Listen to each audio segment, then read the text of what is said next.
Bonjour, bonjour et bienvenue dans ce nouveau vlog. On a sorti les habits d'hiver. On va ramasser de la sarriette. Ah, il fait 9, hein, ça pèle. Ça y est, on est en hiver, enfin en automne. On est en automne, mais c'est les températures d'automne ici, quoi. Le temps a eu du mal à s'installer. On avait encore des grosses chaleurs il n'y a pas longtemps. Et là, ça y est, le frais, c'est pas le froid, hein, mais il fait un petit peu plus frais. Le frais arrive. Et la pluie. Donc c'est très bien. On va ramasser de la sarriette. Donc j'ai plus d'herbes de Provence, j'ai pas envie d'acheter les herbes de Provence. Ma maman m'a donné du laurier. J'ai du thym que je ramasse en dessous la maison. Et moi la sarriette, c'est une saveur d'enfance qui me tient à cœur.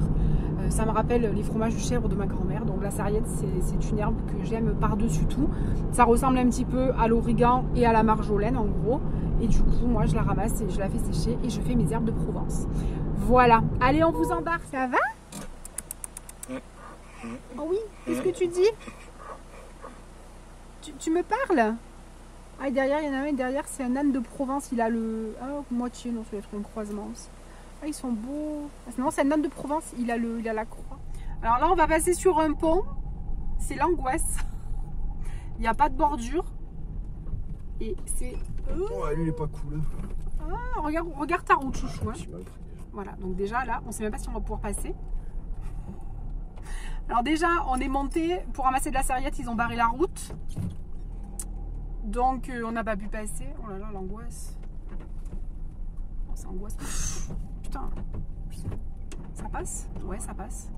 Ouais, il est trop fort, mon chouchou. Il est hard, hein, putain. Il est moi, trop fort. Pas. Oh, comme elles sont belles, et les billes. Coucou. Oh, trop bien, regarde, il y a des chèvres et tout. Mais c'est les croisés, ça. Ouais. Ouais, parce qu'en bas, t'as une robe, mais elle a la robe. Ah, trop bien. D'une alpine. Ouais, elle a la robe de l'alpine, mais elle a le. Et puis elle, c'est des croisés aussi, des africaines, je sais pas quoi. Ah oui, les nubiennes. Ouais.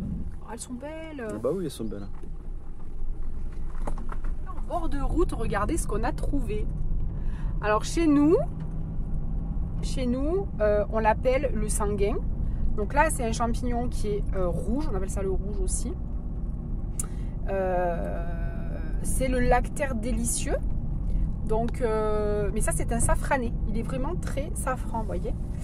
Et donc on s'est dit demain, donc là on oublie la sarriette, on rentre.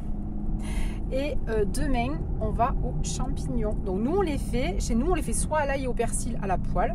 Et sinon on les fait au vinaigre. Ça se mange comme des cornichons. Et c'est un régal. Alors bien sûr on n'arrache pas le champignon, c'est pas bien ce que j'ai fait, mais c'est parce qu'en fait il était, vous voyez ça, bon là c'était pas autant, mais c'était comme ça dans une rive, hein. Je l'ai vu en passant, Emmerich conduisait, je l'ai vu, et du coup je me suis étendue parce que j'ai pas de couteau et j'ai pas eu de choix que de l'arracher. Mais c'est vrai que c'est pas bien d'arracher un champignon, il vaut mieux le couper et laisser le pied. Bonjour, bonjour, on est dimanche, ça y est on est parti, on est en vadrouille, on part aux champignons comme on vous a dit hier. Il fait froid. On est parti de la maison, il faisait 6 degrés, mais on va perdre. Là, on a déjà commencé à perdre des degrés. Donc, c'est parti. Là, il fait 6. 6 degrés. Ouais, on avait 6 chez nous. Là, on a 6, on avait 5 en bas. Je vous secoue un peu. C'est des routes de montagne, les petites routes toutes petites que si vous croisez à deux, ben, vous croisez à deux. Mais voilà. Il y a toujours des solutions. On est content. On va faire attention parce qu'il y a la chasse. Donc on va être vigilant, puis on va beaucoup parler, on va crier, On a pris des gilets aussi. Ouais. Et un gilet jaune. Ouais, parce que j'ai oublié le mien. Mais bon, c'est pas grave. Hein. On va faire. Nous, on est dans un département rural et du coup, il y a beaucoup de chasseurs. Et où on va là, c'est en montagne. Bon, il devrait y en avoir un peu, mais je pense qu'il y en a pas beaucoup. On verra.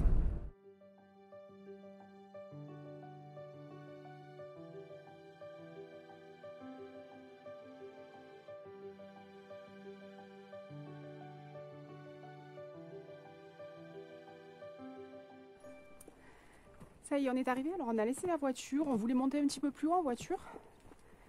Puis le chemin il est pourri. Donc on va éviter de péter la voiture. Donc on a dit on monte à pied. Regardez comme c'est beau, je sais pas si vous voyez derrière, il y a le soleil. C'est magnifique.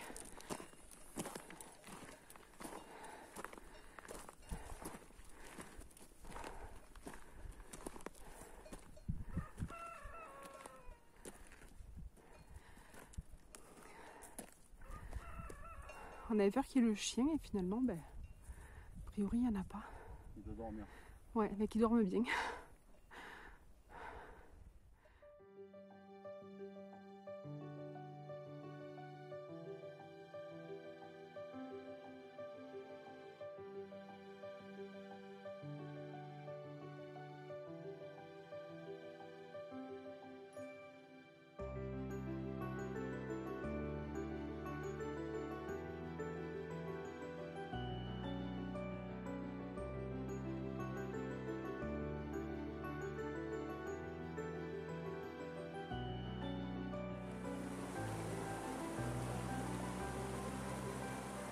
Hello, ben là comme vous savez on est aux champignons et puis on est sur le territoire d'une meute de loup aussi, on voit les traces là.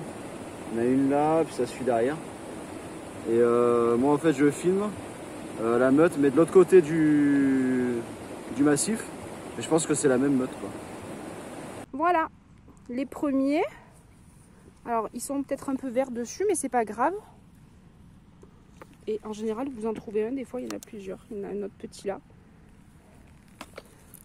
Et il y en a un ici. Alors, il faut vraiment avoir l'œil, parce que vous voyez, il y en a un juste là, en fait dessous. Et là, quand ils sont tout petits comme ça, ils sont ultra sains.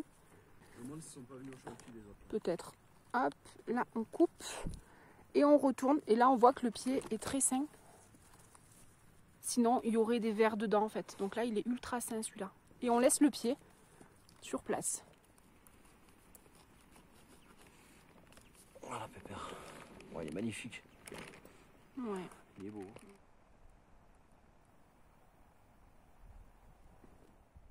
Et tout à l'heure, on s'est rendu compte qu'en haut, il y a des vaches. Tout en haut, là, il y a des vaches, mais là, on ne peut pas les voir au téléphone. C'est pas trop d'animaux sauvages encore. Ça, on se posait vraiment la question. Ouais, il y avait des vautours là-haut, là, Ouais. aux cloches de bar. Après, on a vu un chevreuil en montant, mais c'est vrai que c'est... C'est calme, hein. Vraiment calme, ouais. Après, les loups, ils... Ouais, je pense qu'ils dézinguent pas mal. Entre les loups et la chasse. Ça y est, on a ramassé quelques champignons. Bon, c'est pas fructueux, mais c'est pas grave. C'est trop bien, on est bien. Hein. On a une vue superbe. Regardez comme c'est beau. Ah, et donc, faire tout le tour. Par où je m'étais pété le pied. Ouais. Alors ici... On va peut-être éviter, ouais. Non. Ici, si je l'ai fait avec le pied cassé, je peux le refaire. Ici, on était venus il y a 4 ans quand on s'est rencontrés, un mois après notre rencontre, en gros, c'est ça? À peu près, ouais. Et on est venu aux champignons, donc super et tout. Moi, j'avais bossé le matin, donc on est parti de la maison, ça devait être 2h30, 3h, donc tard. Le temps de monter à pied, monter déjà en voiture, monter à pied. Et on s'enfonce un peu dans la forêt. Puis à un moment donné, c'était un petit peu de travers comme ça. Il y avait des feuilles mortes, de l'humus. Ouais. Et j'ai glissé. C'était en novembre, hein. Non, c'était avant Halloween. Ouais. C'était avant Halloween, parce qu'au boulot, on avait fait Halloween et j'étais boiteuse. Non, c'était... Ah oui, c'est juste avant Halloween. Oui, ouais. C'était dans ces eaux-là. Oui, je m'en souviens, ouais. Et en fait, je glisse. Émeric, qui était peut-être à, je sais pas... je crois qu'il allait marcher sur un bout de bois. 10 mètres, il me dit... j'ai dit, aïe, je crie et tout. Il me dit, t'as marché sur un bout de bois? Parce qu'en fait, il a entendu un crack. Vraiment, ça a fait un crack de fou. Vraiment, et je dis, non, je me suis fait mal. Donc en fait, il me dit, tu veux qu'on appelle les pompiers? Je dis, non, c'est bon. On va redescendre. Donc on est redescendu là. Donc là, on est redescendu tout en face. Tout. Jusqu'à la maison en bas là-bas. Jusqu'à la maison qui est ici, là, vous la voyez, la maison. Même plus loin, c'est derrière. Après, il faut repartir. On a fini à la lampe du téléphone parce qu'en fait, il faisait nuit. Et arrivé à moitié chemin, pas tout à fait moitié. Juste en face d'où on est là. D'où tu filmes, là, en fait, voilà. On était par là et on a entendu les loups quoi. Et en fait, de l'autre côté où on est loin. Ils étaient loin, hein. Ils étaient loin de nous, mais on a entendu quand même pas si loin que ça. Des loups. Et là, moi, je me suis glacé le sang parce que j'étais blessée. Pour moi, j'étais une proie. Et Émeric qui fait non, t'inquiète pas, c'est des chiens. Non, c'est pas des chiens. Des chiens de berger, Je me le fais pas, moi, c'est pas des chiens. Et du coup, on est redescendu. Il m'a amené aux urgences. Ils m'ont fait une radio, ils m'ont dit c'est une entorse. Donc j'ai eu une attelle, je suis allée travailler et pendant 1 mois et demi j'avais mal. Donc plusieurs fois je suis retournée aux urgences en disant que j'avais mal, que c'était pas normal, que je connaissais mon corps et que je savais que j'avais mal et que c'était pas normal. Et que surtout que je suis pas douillette. On m'a donné du Doliprane, on m'a donné des béquilles sans m'écouter. Et un jour je revois ma chirurgienne et j'ai dit maintenant j'en peux plus, j'ai trop mal. Elle me dit on va refaire une échographie, voir si c'est pas au niveau des tendons. Et on va refaire une radio. Et en fait je me rappellerai toute ma vie, je passe la radio en premier. Et après, il m'installe dans la salle d'échographie. Et quand je passe les radios, on me met dans la salle d'écho. Et il y a un monsieur avec des cheveux blancs qui arrive, qui me dit « Mais pourquoi vous voulez qu'on fasse une échographie sur une fracture ?» Et là, je me suis mise à pleurer. Et je dis « Mais pourquoi vous me dites que j'ai une fracture ?» Il me dit « Bah, votre pied, il est cassé, ma pauvre dame. » Et en fait, j'avais pas le pied cassé, mais c'est là que j'ai découvert qu'on avait une 3e malléole. Je m'étais déjà cassé la malléole externe du péroné quand j'étais jeune. Et là, derrière le pied, on a la 3e malléole qui, en fait, était cassée. Donc, ça faisait 1 mois et demi que je marchais sur une fracture et qu'on m'écoutait pas. Emeric savait que j'avais mal, il comprenait que j'avais mal, il comprenait que c'était pas normal. Et quand j'allais à l'hôpital, on me disait bah, vous êtes douillette. Non, je suis pas douillette. Je suis pas douillette. Et la cerise sur le gâteau, c'est une petite aparté, c'est que moi j'ai une hernie là, j'ai une hernie inguinale qui est sortie il y a quoi, c'était 1 mois et demi. Ouais. Après la boucle qu'on a fait avec Karine 2 et mois. Chris. 2 mois. Il y a 2-3 mois elle est sortie.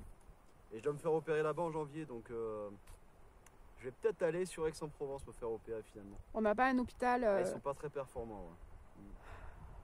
Ma première grossesse, il y a des choses qu'ils n'ont pas vues et ça s'est très mal terminé. Enfin voilà, c'est un hôpital. Pourtant, on est 17 000 habitants. La campagne. Voilà. Donc, mais bon, enfin c'est comme ça. Et voilà, mais voilà, donc l'anecdote, marcher sur une fracture pendant 1 mois et demi parce que personne ne vous écoute. Et on ose me dire que je suis douillette, que j'ai continué à travailler.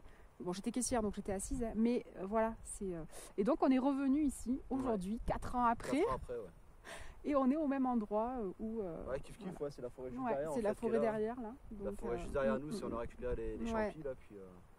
Voilà. Et voilà, puis après c'était galère quand même ce jour-là, parce que ouais, les loups, tu dis qu'ils étaient loin, mais... Ben, ils étaient par là-bas, ils étaient... Voilà. Mais on les entendait, puis en plus, vous voyez, ça fait comme un cirque, donc ça fait caisse de résonance. Et ouais, c'était vraiment très impressionnant. C'était violent, ouais. La douleur, le mal, la peur, voilà, la peur de la nuit, la peur de crever là. Enfin, moi j'avais peur de ne pas pouvoir bouger et de me faire bouffer. C'était notre mini-aventure en fait, notre mini-Koh-Lanta. On vient de cueillir de la sarriette. Il y avait 2 beaux plants ici. Ils sont magnifiques. Alors on cueille, on coupe simplement et on n'arrache rien, on coupe. On coupe. Ça y fait du bien, c'est comme quand on coupe les cheveux. Hein. Exactement. Et il y a un pied de lavande là. Magnifique. Ouais. Pied de lavande qui est... Puis là, elle est sèche. On peut vous dire qu'elle est pure là, parce qu'il y a vraiment il y a rien quoi autour. Hein. Ouais. Faudrait que vous le voyiez pour comprendre en fait, parce que. Ouais. Là donc on a fait il n'y a pas de voiture, il n'y a rien, il n'y a pas de pollution. Bonne petite cueillette. Et je vais la faire sécher. Contrairement au thym, que le thym, les feuilles sont rondes. La sarriette, c'est des feuilles toutes pointues. Je vais vous montrer. Hop, c'est des feuilles toutes pointues comme ça. Et en fait, quand elles sèchent, elles deviennent pointues. Mais pointues, très pointues. Si bien que l'autre jour, je me suis piqué le doigt avec, ça a saigné. Et en fait, quand je la mets sèche sur des pizzas, pas dans une sauce. Dans une sauce, elle va se ramollir, elle va se réhydrater, donc c'est pas un souci. Par contre, quand tu l'utilises sèche, elle reste dans la gorge. Donc ce que je fais, je vous montrerai, c'est que je la mets dans mon mortier avec mon pilon et que j'écrase quand elle est bien sèche. Et du coup, ben, je la tendris. Et quand je m'en sers, elle passe bien dans la gorge. Il n'y a pas de souci de... C'est joli. On dirait un petit sapin de Noël. Ouais. Ça fait un petit peu comme la monnaie du pape. Ça Ouais. fait un petit peu des feuilles séchées. Mais c'est tout petit. Il y a des petits trous, il y en a qui sont tombés. C'est trop mignon.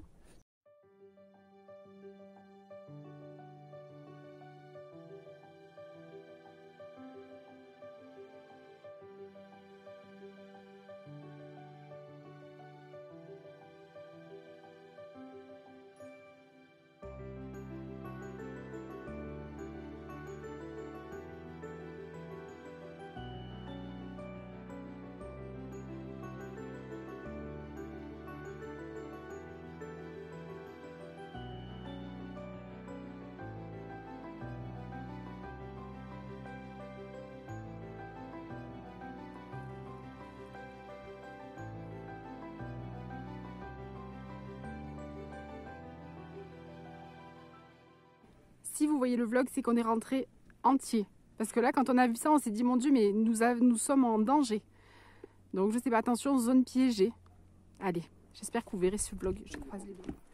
Allez, on redescend. Donc, les brebis sont partis et du coup, les chiens sont partis aussi ce matin. On a vu avait un panneau peur. zone piégée. On s'est dit, mais on est où là? Il y a des mines ou quoi? En fait, tu marches et d'un coup, tu arrives sur Mars, c'est même pas ce qui t'arrive quoi. Donc, le gars, il est passé, puis il nous a regardé. Il s'est fait un torticolis, le mec. Il avait la tête tournée comme ça à 360, j'ai halluciné. Sa femme a été de bonne foi, ça va, elle nous a fait coucou, très gentil. des vues vachement rudes, quoi. Tu vois, le Et gars. pourtant, c'est un chemin Tu de sens que t'es au rando. fond de la France, hein, tu vois. Mais c'est pas grave. C'est les bases alpins.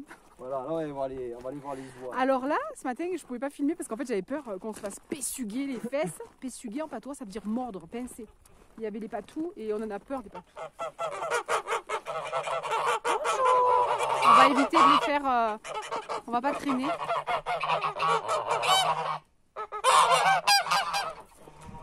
On n'est pas resté longtemps parce qu'en fait, elles sont pas contentes. Donc on va pas les faire. On va pas les embêter. En tout cas, il vaut mieux qu'elles soient dedans parce que ça mord ces bêtes là, les oies là. Ah, ça pince, hein, ouais. Ben ouais, ma foi. Bon, allez. On continue. On a bu à la petite fontaine là. Et regardez mon homme là, ça y est. Il se cale. La gourde est pleine, on a bu l'eau. Alors c'est marqué eau potable, mais je suis pas certain qu'elle le soit. Bah, si elle est marquée eau potable, c'est que c'est Après, potable. c'est de la source à mon avis, elle sort de la montagne. Bah oui. Montre-leur le verre là, chou qui regarde. Il y a un petit verre là, que si tu peux boire directement à la fontaine. Chacun met ses lèvres. Et tu as ta petite bouteille quoi, là ça aussi. Ouais, bon. Bouteille de jus de pomme. Transition, produit biologique, jus de pomme. Bon, bah écoute, non, nous on a pris notre gourde. Voilà. J'ai mes chaussures toutes sales. Est-ce que je vais être obligée de me déchausser? Non, c'est bon. Donc j'ai pas enlevé mes chaussures. Et est-ce que vous savez pourquoi je dis ça? Parce que la toute première randonnée qu'on a fait, non c'est pas grave, la toute première randonnée qu'on a fait, en fait on n'était pas, fait déchausser. On n'était pas chéris en fait. Ouais. On était en mode connaissance. Copain, connaissance. Voilà. Et Maury qui me disait, il m'avait fait comprendre que je lui plaisais. Et donc j'avais fait comprendre que j'avais pas envie. Et donc arrivé à la voiture, il me dit, ma voiture elle est propre, est-ce que tu peux enlever tes chaussures s'il te plaît? En fait il m'a mis la misère parce que j'avais dit non. Voilà. Hein, l'homme par excellence. C'était un peu la vengeance. Ouais. Voilà. Donc, mais là j'ai gardé mes chaussures, ça y est. Voilà, on est rentré, on a mangé et là je vais m'occuper donc de la sarriette et des champignons. Donc la sarriette, je vais tout simplement la mettre à sécher dans une caisse. Donc je mets pas de fond, hein, je mets pas de journal, je mets rien du tout. Je vais mettre simplement ma sarriette à plat et je vais la mettre dehors ou s'il pleut pas bien évidemment, ou à l'intérieur s'il pleut. Ça va me permettre de la sécher et après de l'effeuiller plus facilement. Dans la caisse, j'ai pas mis de fond comme je vous disais, comme ça au moins ça va bien sécher plus vite. Et je vais la faire sécher et après je la passerai au pilon et au mortier. Et vraiment, ça pique une fois que c'est bien sec, ça pique vraiment. Alors que le thym, j'en ai mis à sécher, je suis allée en ramasser, là j'en ai mis à sécher. Alors que le thym, ça fait une petite feuille ronde. Vous voyez, c'est rond. Et du coup, c'est moins... en fait, je regarde pas où il faut. Mais c'est pas grave, voilà, c'est comme ça. Et du coup, la sarriette fait partie des herbes de Provence avec le thym, le romarin, la marjolaine. La marjolaine, c'est le même, on appelle marjolaine ou origan, c'est pareil. Donc la sarriette, vous pouvez la prendre en infusion pour tout ce qui est ballonnement, enfin contre justement tout ce qui est ballonnement, diarrhée, problème un petit peu intestinal. Ça c'est très bon, donc on la fait sécher puis après on la met dans l'infusion. Elle a un goût un petit peu plus relevé. C'est un goût un petit peu plus poivré. D'ailleurs, quand vous la goûtez comme ça, c'est poivré, c'est fort. Et c'est ce qui relève un peu dans les herbes de Provence. Le thym, il est moins fort. Et le thym, pareil, vous pouvez très bien le prendre en infusion. Alors moi, comme je vous ai dit, comme vous le savez, la sarriette, c'est un bonheur parce que ça me rappelle ma grand-mère sur les fromages de chèvre. Par contre, le thym, je l'ai pas en horreur, une infusion de thym, je la boirai jamais. Parce qu'en fait, un jour, j'ai mangé des cornichons comme un cochon. Et j'ai fait une espèce de crise de foie. Mais j'avais quoi? J'avais 6 ans. Hein. Et en cachette, j'ai mangé des cornichons. Et j'étais chez ma grand-mère, j'étais malade comme un chien. Ma grand-mère, elle m'a fait boire de l'infusion. Elle m'a obligée. Elle l'a fait quoi. Et elle m'a dit, il faut que tu boives de l'infusion pour que justement ça te fasse du bien. Et du coup, cette infusion, je ne l'ai jamais aimée. Et le thym, oui, en odeur, dans les sauces et tout, il n'y a pas de souci. Mais par contre, je ne boirai jamais d'infusion de thym. Et d'ailleurs, ça m'a traumatisée de boire des infusions à l'adolescence, au début de ma vie d'adulte. Et j'ai recommencé à boire de l'infusion quand je tombe enceinte de mon deuxième garçon, que je l'ai allaité. Donc, que je voulais vraiment conserver l'allaitement. Vraiment essayer de faire durer l'allaitement le plus tard possible. Et du coup, j'avais acheté des infusions. Et c'est comme ça que j'ai repris à boire des infusions. Et qu'aujourd'hui, je rebois des infusions de temps en temps. Voilà, donc là, je fais sécher mes herbes. Et je vous montrerai comment je les utilise après. Et après, elles sont tout simplement séchées et je les conserve dans des petits bocaux comme ça. C'est des petits bocaux que j'avais achetés à Action, tout simplement. Et donc, c'est tout écrasé. C'est mes herbes de Provence à moi. Voilà, tout est rincé. Bon, il n'y en a pas beaucoup. Ce que je fais, moi, c'est que, donc on voit bien les safranés, comme je vous ai montré hier, les vraiment orange. Et après, vous avez les sanguins. Vraiment, vous voyez, on dirait vraiment du sang. Quand vous passez la main dessus, là, ils sont pas frais, mais... Enfin, ils sont pas frais. Ils ont été coupés il y a 3-4 heures. Mais sinon, vous voyez vraiment, on dirait du sang, en fait. Vous voyez là, on voit un petit peu mieux. On coupe le champignon et on le trie sur place. C'est-à-dire que s'il n'est pas sain, on le laisse. Ça évite de revenir avec 10 kg de champignons. Et puis finalement, une fois trié, il en reste 3 kg. Voilà, on se charge pour rien. Et puis ça contamine... si vous avez des vers dans le sac, ça contamine les bons champignons. Donc je trouve que c'est pas très... Enfin, moi, je fonctionne pas comme ça. Donc voilà. Alors...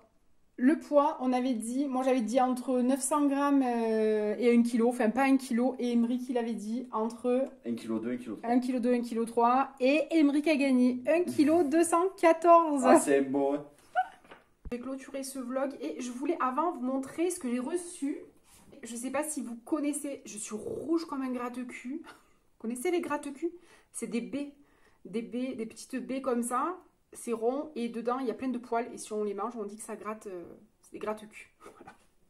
Et quand on est rouge ici en Provence on dit on est rouge comme un gratte-cul. Donc j'ai reçu ma petite planche. Est-ce que vous savez ce que c'est? Est-ce que vous connaissez? Alors c'est une planche et dessus elle est striée comme ça. C'est tout simplement une planche à gnocchi. Moi ma grand-mère quand elle faisait les gnocchis, elle, avec le doigt vous savez pour faire les traits, elle le faisait avec une fourchette. La grand-mère à Emeric, elle le faisait comme ça aussi. Et moi, j'ai connu ça quelques années avec un ancien voisin qui était italien et qui avait une planche à gnocchi. Donc, je me la suis commandée et je ferai de bons gnocchis. Autre chose, il y a dans mon dernier haul action, avant-dernier haul action, j'avais acheté, vous savez, une serviette qu'on met, qu'on entoure la tête et avec un bouton qu'on vient mettre là, je ne sais plus comment. Et j'avais dit que je voulais en faire une.